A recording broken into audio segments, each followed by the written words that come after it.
দাদা পঞ্চায়েত দপ্তরে আমি এলাম, সরকারের মধ্যে সবচেয়ে বড় দপ্তর, যেখানে সবচেয়ে বেশি লোক কাজ করে, সবচেয়ে বেশি সম্ভাবনা আছে। তার এটা একটা অফিস আছে, আর একটা অফিস আছে, কালকে যাব।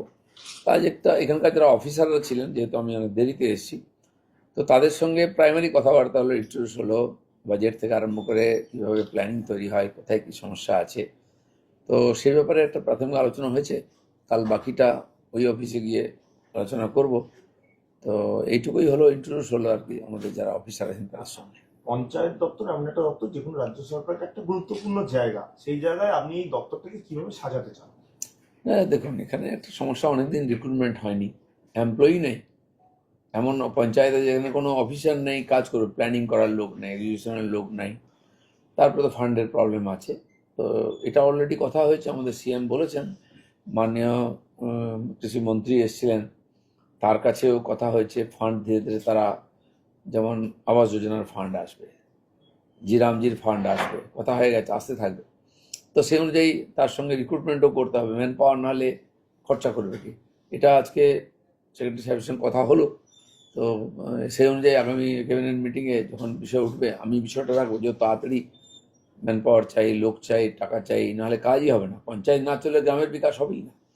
তো সেটা আমি আজকে বোঝার চেষ্টা করলাম, খানিকটা আবার একটু বসতে হবে, সময় লাগবে একটু, কিন্তু আমরা তাড়াতাড়ি এই ব্যাপারে কাজ শুরু করবো। কেন গাফিলতি তো পুরোটাই আছে, ম্যান পাওয়ার রিক্রুটমেন্টই হয়নি। তো সেখানে কিন্তু অলরেডি কিছু 6,500 মতো এমপ্লয়মেন্টের জন্য পাস হয়ে আছে, কিন্তু তার জন্য ফান্ডও চাই, এটা প্রসেসিং আছে, আমার মনে হয় তাড়াতাড়ি ওটাও হয়ে যাবে। যারা আপনার দপ্তরে কাজ করেছেন, এখনো করবেন, তাদের কিভাবে উদ্বুদ্ধ করলেন এবং কি বললেন?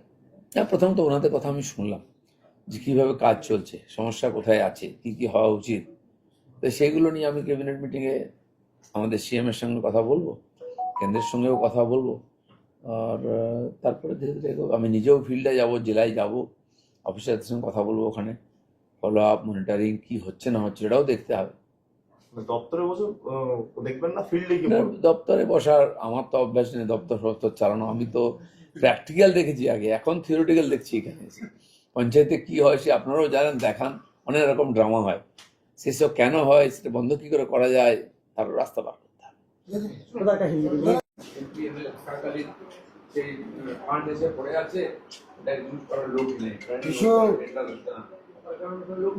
ছবি কেন, ছবি তো হয়ে গেছে,